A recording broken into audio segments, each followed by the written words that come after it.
Hi guys, here's part 2 of the new progression policy. Here are the definitions of types of academic standing that we have in the college. These are college rules. I need to make that clear.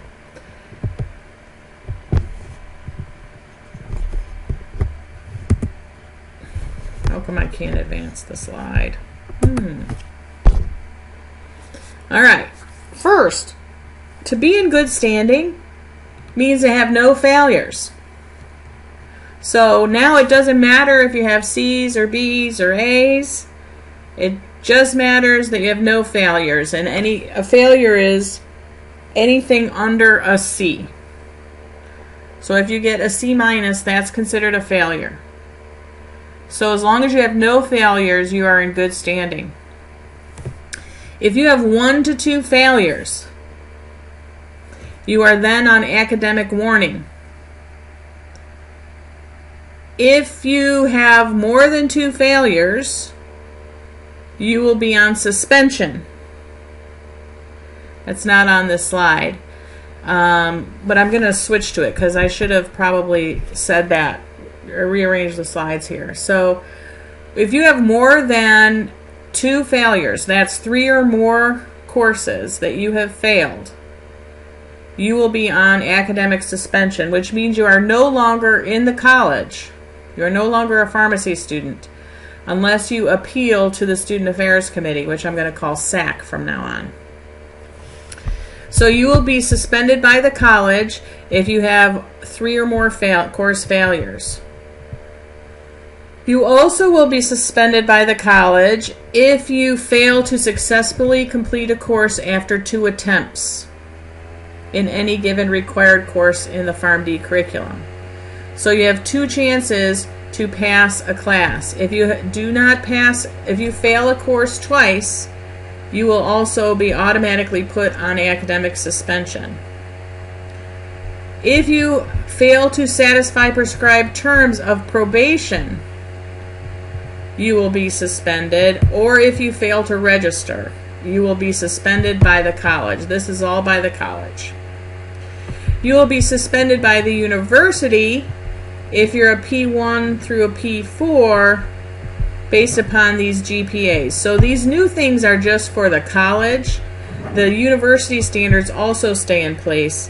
So we don't control those. We only control the college standards. So you will be suspended if you fail 3 or more courses, if you fail a course twice that's required for the curriculum, if you don't satisfy your probation standards that were put in place, or if you fail to register. You will be suspended by the university if this is the situation.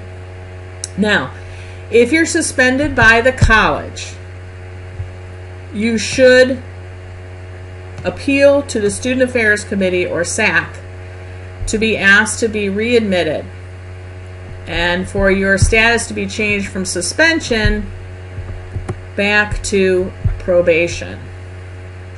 So a student will be on academic probation by the college if the student's academic suspension was issued but was overturned as part of a successful appeal process.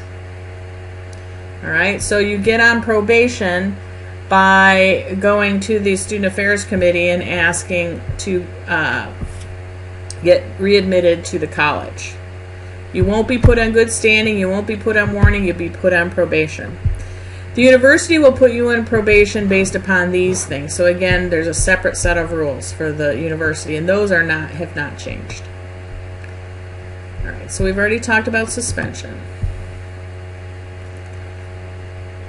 For P5s and P6s, the academic suspension by the university is for if you have a GPA that falls below a 3.0. You are suspended for 1 semester. If you are suspended, you can get readmitted, but you have to go through this process that I'm not going to get into now, but none of that has changed. Students that are returning from suspension are automatically placed on probation. And to graduate, a student must have a cumulative GPA of at least a 3.0. This is their graduate GPA for P5s and P6s.